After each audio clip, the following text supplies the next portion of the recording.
palaban. Walang inuurungan.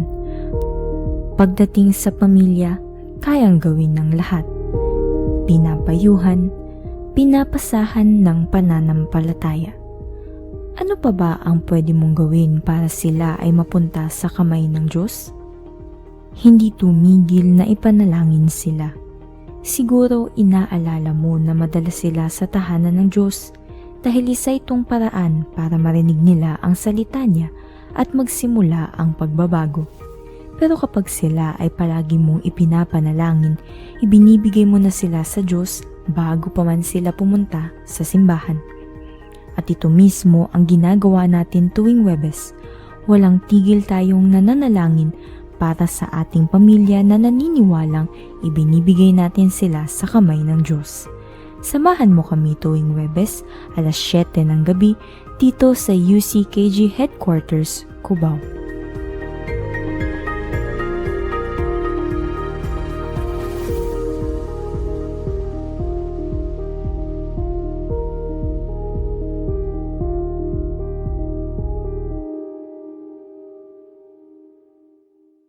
Hello, magandang araw po sa inyong lahat. Welcome sa ating Awakening of Faith program.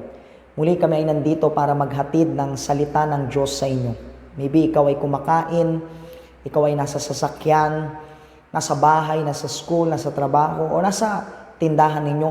Hindi ko alam kung nasaan kayo, pero isa lang po yung alam ko ngayon. Yung natitirang kalahating araw ninyo ay magiging pinagpala. And ito rin yung pinoprophesy ko na magiging blessed ka sa araw na to. Amen? And also, gusto ko na rin pong kunin itong opportunity para imbitahan kayo na magpunta sa ating family prayer ngayong araw na to. Sa service natin, tuwing Huwebes, ito ay nakalaan para sa mga tao na gusto na magkaroon ng pinagpalang pamilya, marriage at love life. And also nakaka-receive rin yung mga tao na pag pumupunta sila, nakaka-receive sila ng advice, direction na galing sa Diyos para yung pamilya nila ay magkaroon ng pagpapala, pati na rin yung kanilang marriage at love life. So, huwag mong papalampasin yung gawain ngayon. Pwede ka magdala ng mga pictures ng family mo, pwede ka magdala ng mga damit nila, o mga gumaganap sa kanila. Mas maganda nga, madala mo yung pamilya mo, mas okay yun. And hindi kasi kami nawawalan ng pag-asa. Kami mismo, hindi namin pamilya yan. Hindi namin, hawak yung pamilya nyo. Hindi namin para bang nakikita palagi yung pamilya nyo. Pero, meron kaming concern sa inyong family, sa kaligtasan nila. So, dapat ikaw rin, bilang member ng family, bilang Noah ng family, maging concern ka rin sa kanilang kaligtasan. Kasi maraming mga tao na they do a lot, they sacrifice for their family. Pero alam natin na sometimes yung mga sacrifice na ginagawa nila ay para makakuha lang ng mga bagay na material yung pamilya nila. Halimbawa, may mga nanay, tatay, gusto nilang makapagtapos ng pag-aaral ang kanilang anak, magkaroon ng trabaho, maayos na buhay sa kinabukasan. Hindi naman po yan mali. Tama yan na hangarin mo sa mga anak mo. Tama yan na hangarin mo yan sa mga kapatid mo, sa kapamilya mo. Pero tandaan nyo po, isang araw mamamatay din sila. Yes o no?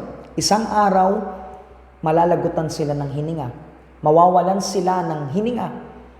Ibig sabihin, mamamatay sila. So, paano yung kanilang kaluluwa? Diba? Paano yung kaluluwa ng mga family mo? So, that's why, every Huwebes, sa ating simbahan, meron tayo ditong prayer and meron tayong tinatanggap na direction para magkaroon ng blessing and salvation ang ating family. So wag mo pong papalampasin yung gawain ngayon. Meron pa tayong service ng 3 and yung main service natin ay 7 p.m. And for sure, ito ay magiging pagpapala para sa iyo. Okay? So ngayon magpapatugtog kami ng kanta and after ng kanta meron kayong mapapanood na testimony. And pagkatapos ng testimony, babalik po kami sa inyo.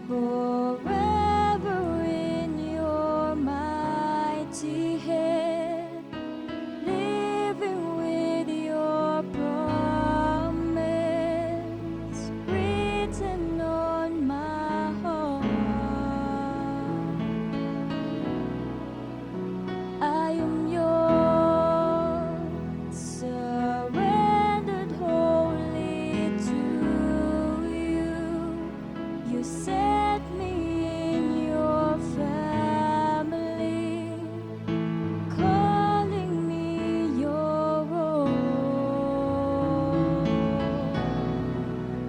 Now I belong to you. All I need, your spirit, your word, your truth. Hear my cry, my deep desire to know you more. In your name, I will lift my hands to the King.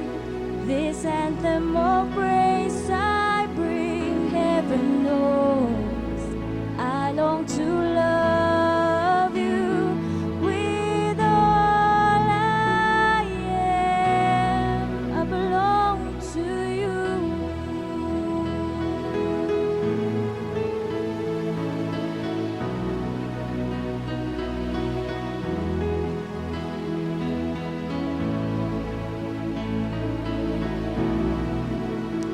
Here I stand forever in your mighty hand, living with your promise written on my heart. I am yours, surrendered wholly to you. You set me in your family, calling me your own. Now I belong to you. All I need, your spirit, your word, your truth. Hear my cry, my deep desire to know you more. In your name, I will lift my hands to the King. This anthem of praise I bring, heaven knows I long to love you with all I am. Now I belong to you. All I need, your spirit, your word, your truth. Hear my cry, my deep desire to know you more. In your name, I will lift my hands to the King.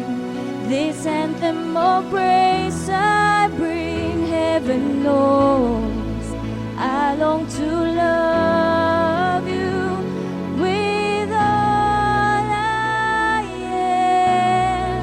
I belong to you.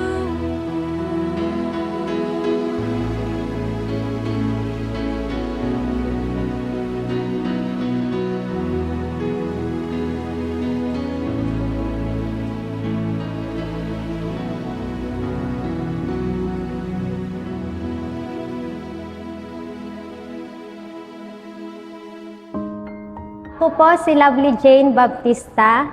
Lumaki po ako na may sobrang galit at walang respeto sa aking ama. Sa tuwing umiinom na lamang siya, sinasaktan niya kami. Or may mga time na kailangan naming magtago kasi sasaktan na naman niya kami. Ganito at ganito yung ginagawa ng aking ama, kaya sa loob ko nabuhay yung galit ko at sama ng loob sa kanya. Nawalan ako ng respeto sa kanya. Hanggang sa nag-asawa kami, ganun pa rin yung ginagawa ng aking ama sa amin. Nagwawala siya, nagsasabi siya ng mga hindi magagandang salita sa amin hanggang sa nagalit ako sa kanya ng sobra at isinumpa ko siya. Sinabi ko sa kanya na sana mamatay na lang siya. Itong mga nangyaring ito, nakatanim sa aking puso. Hanggang sa nag-asawa ako, at dahil nga sa immature ako, ganon din yung nangyari sa aming mag-asawa. Maraming mga times na hindi kami nagkakaintindihan, nag-aaway kami. Kaya umaalis ako sa bahay, pumupunta ako sa isang lugar na kung saan nag-iisa ako at doon naiisip ko na magpakamatay. Naiisip ko na sana mamatay na lang ako kasi pagod na ako sa sitwasyon ko. Hanggang sa naisipan kong pumunta sa abroad at doon naman ipinakilala ng aking ina ang Simbahang Universal.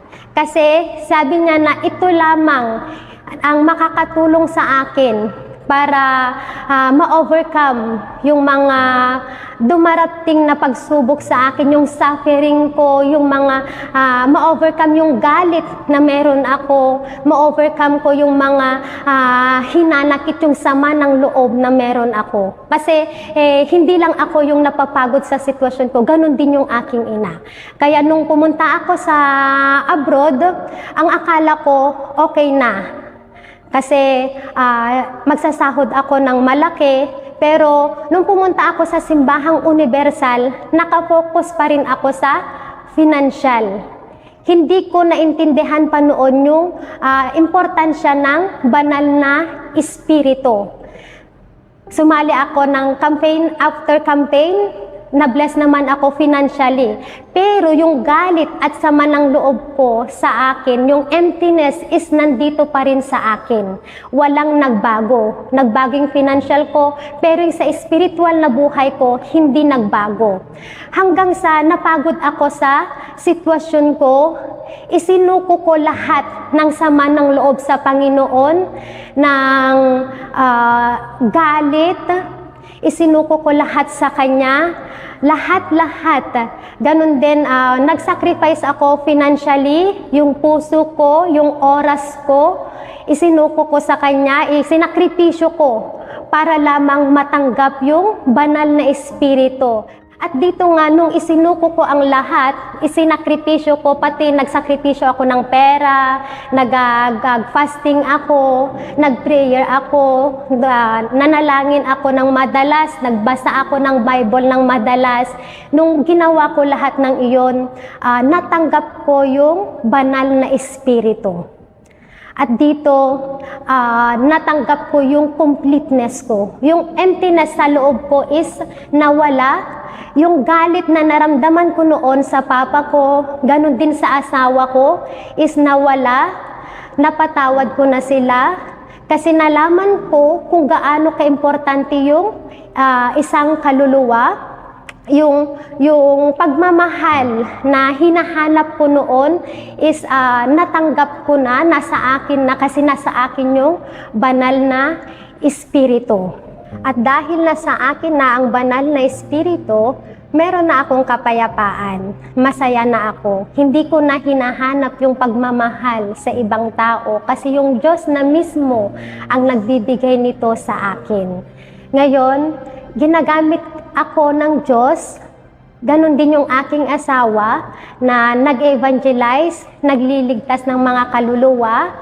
Ngayon, ako na rin yung responsable sa mga teens. Patuloy akong nagliligtas ng kaluluwa, ganun din sa amin. At ngayon, hinaharap ko yung problema, hindi sa pisikal na laban, kundi sa espiritual, kasama ko ang Panginoong Diyos. At ngayon, kumpletong-kumpleto na ako. Masaya ako at salamat sa Panginoong Diyos na siyang nagbigay sa akin ng lahat-lahat. Ang kanyang banal na espiritu ay mas mahalaga pa kaysa sa kayamanan na ino-offer dito sa mundo.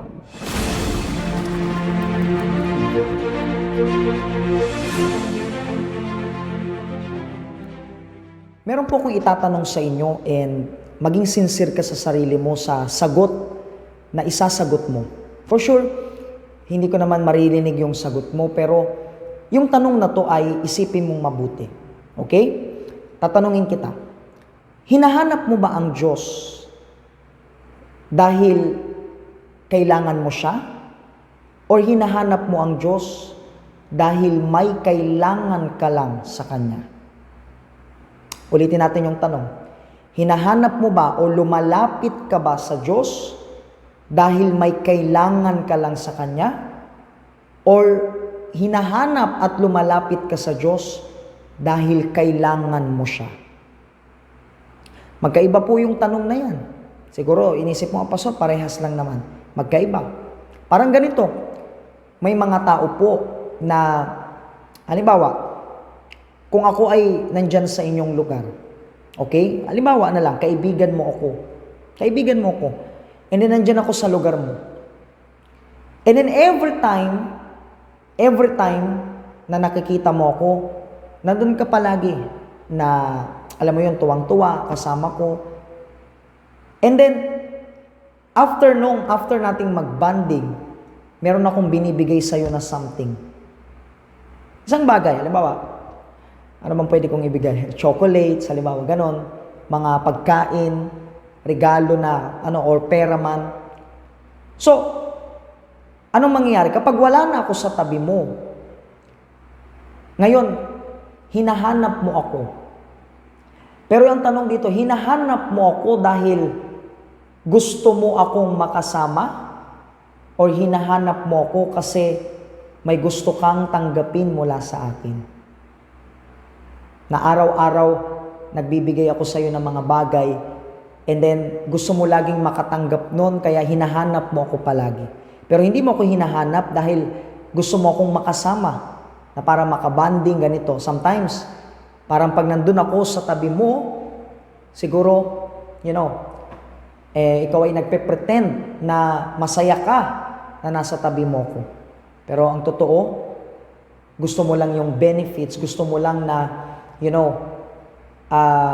meron akong maibigay sa'yo. Naintindihan niyo po yung sinasabi ko. So, ganun rin pagdating sa Diyos. Maraming mga tao na lumalapit at hinahanap lang ang Diyos kasi may kailangan sila sa Diyos. May kailangan silang pagpapala, may kailangan silang masagot na panalangin, kailangan nila ng proteksyon, kailangan nila ng peace, kailangan nila ng kagalingan, himala, pagpapala, at marami pang ibang kinakailangan nila. Pero kapag maayos ang lahat, hindi nila hinahanap yung Diyos. Hindi nila para bang, hindi sila nananalangin sa Diyos. Hindi nila hinahanap na, nasaan ka, Panginoong Diyos? Hindi.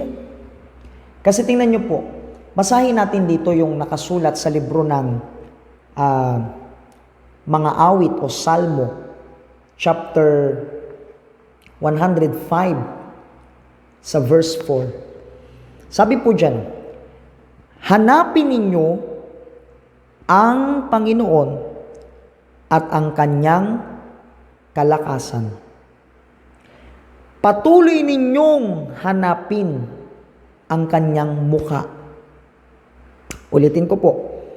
Hanapin ninyo ang Panginoon at ang Kanyang kalakasan.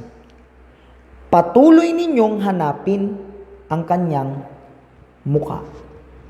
So dito, mababasa natin na sabing patuloy daw nating hanapin ang Kanyang mukha. Ibig sabihin, bukod sa mga kailangan natin na mga pagpapala, okay? Kailangan natin na hanapin mismo ang Diyos. Kailanganin natin ang Diyos. Kailanganin natin ang Kanyang presensya more than sa mga pwede niyang ialay, pwede niyang ipagkaloob sa atin na mga blessing. Kasi ang totoo, ang mas maganda nating tanggapin, hindi lang yung blessing, pero ang mas maganda nating tanggapin yung blesser. So that's why, ito yung sinasabi sa atin ng Diyos. Kailangan natin siyang hanapin araw-araw. Magkaroon tayo ng relasyon sa Kanya. Magkaroon tayo ng, intimacy sa Kanya. Magkaroon tayo ng, alam mo yon, relasyon na katulad ng mag-asawa. Diba? Yes o no? Alam natin na yung mga mag-asawa, yung healthy na relasyon, healthy na marriage, yung babae, lagi niyang hinahanap yung lalaki. Yung lalaki naman, lagi niyang hinahanap yung babae. So, ganun rin. Tuwing umaga, imbis na ikaw ay humingi lang ng pagpapala, una, magpasalamat ka sa Diyos and hanapin mo yung Espiritu niya, yung presensya niya. Sabihin mo sa Diyos, Panginoon, ang dami kong kailangan sa buhay ko. Pero ang pinakakailangan ko, yung presensya mo. Yung Espiritu mo kasi, yung Espiritu mo yung gagabay sa akin, tutulong sa akin sa pang-araw-araw ko na gagawin. Kaya nandito ako ngayon at gusto kong magkaroon ng relasyon sa iyo. Halina, Panginoon. Kailangan kita. Kailangan ko ng Espiritu mo sa buhay ko. Yun yung ibig sabihin ng paghahanap sa muka ng Diyos. Kasi, hindi ka lang lumalapit sa Kanya dahil lang sa pagpapala. Dahil lang sa may gusto ka, may kailangan ka. Para bang benefits lang. Para bang ginagawa lang natin na trabahador yung Diyos. Kapag may kailangan tayo, lalapit tayo. Kapag wala na tayong kailangan, iba yung ating agenda, iba yung ating priority. Pero hindi ganun yung Diyos. Ang gusto ng Diyos, magkaroon tayo ng relasyon sa Kanya. Actually, nilikha niya tayo kasi gusto niya tayo magkaroon ng relasyon sa Kanya. Yun naman yung purpose niya kung bakit niya tayo nilikha. Di ba yung panahon ni Adan at Eva, nilikha ng Diyos yung mga sinaunang tao kasi gusto niya na makapiling yung mga tao na yun. Pero alam naman natin yung nangyari. Dahil sa disobedient, dahil nag-iba ng priority si Adan at Eva, napalayo sila sa Diyos. So gusto ng Diyos na mapalapit ka sa Kanya. At gusto rin ng Panginoon na matanggap mo ang Kanyang presensya. So hangarin mo ang presensya ng Diyos more than sa mga biyaya at material na bagay sa mundong to. Naintindihan niyo po, hanapin natin yung Diyos tuwing umaga, tanghali, hapon, gabi. Dapat araw-araw, lagi nating sinasabi sa Diyos, My Lord, kailangan kita. Kailangan kita, Espiritu Santo. Ikaw ang buhay ko, ikaw ang lakas ko, ikaw ang pag-asa ko, ikaw ang lahat sa akin. Amen? Yun yung dapat nating gawin na prayer araw-araw.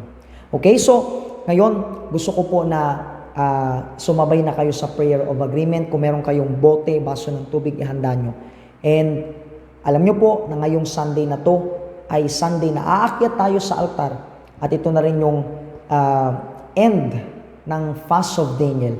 Mga kaibigan, wag nyong papalampasin yung service ngayong Sunday. Kasi for sure, kayo na aakyat sa altar at ilalagay sa altar ng Diyos ang buong buhay nyo, buong pagkatao nyo, lahat ng meron kayo, lahat kung sino kayo, matatanggap nyo yung banal na Espiritu at yung glory ng Diyos ay bababa sa inyo to the point na makikita yan ng ibang mga tao.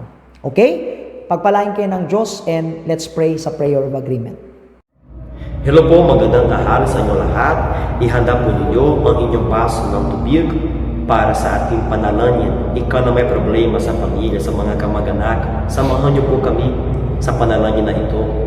Okay? Tumayo po kayo dyan, itaas po ninyo kay God ang inyong baso ng tubig at ipikit po ninyo ang inyong mga mata. Panginoon Jesus, nandito muli kami sa iisang pananampalataya at sa iisang Espiritu. Panginoong Diyos, Ikaw ang nakakaalam sa kung ano ang kinakaharap nila sa pamilya, sa bahay. Kaya, Panginoon, sa pamamagitan ng blessed water, lahat ng mga problema nila, lahat ng kanilang mga alalahanin sa puso, sa loob, ay mawawala. In the name of Jesus. Kaya, Panginoon, ibuhos mo ang iyong banal na presensya sa loob ng baso ng tubig nila. Gawin mo itong holy water, Panginoon Jesus. In Jesus' name.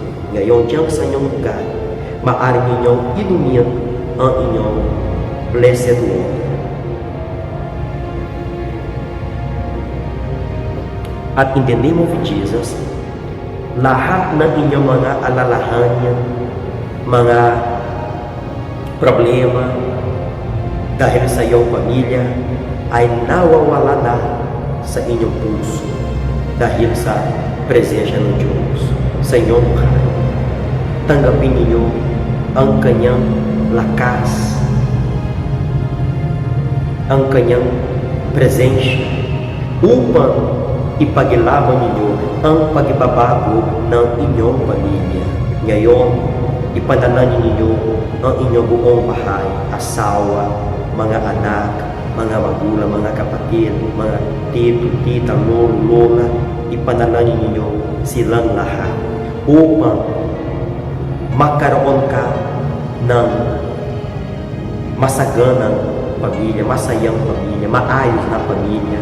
Alam mo na Diyos lamang na may kapangyarihan para baguhin ang kalagayan ng iyong pamilya. Kaya isuko ninyo sa kamay ng Diyos ang iyong buong pamilya. At iyong sinabi ni Joshua ay mangyayari sa iyo na ikaw at ang iyong buong pamilya ay maglilingkod sa Panginoon Diyos. Panginoon Jesus, isinusuko namin sa iyong dakilang kamay ang mga pamilya namin. At naniniwala kami, O Diyos, na silang lahat ay protektado na, ay blessed na sa pangalan ng Ama, ng Anak, at ng Espiritu Santo. Amen. Huwag kayong sumuko sa inyong pamilya. Kasi para sa Diyos, walang matigas na ulo, wala rin matigas na puso. Kaya niya baguhin ang lahat. Lahat ng kaya mo gawin ay ipaglaban yung pagbabago niya. Okay? At nandito kami sa UCKG Layon, dito sa San Fernando City. Nandito sa baba yung address ng church namin. Dito sa second floor, Rizal Avenue, sa likod ng Makito Plaza, malapit lang sa may City Hall. At ang church natin ay bukas everyday para lang tulungan kayo. Kayo taga Layon Province, maaari niyo po kami bisitahin this coming Sunday, 7 a.m. o 10 a.m. May God bless you all. Hanggang sa muli.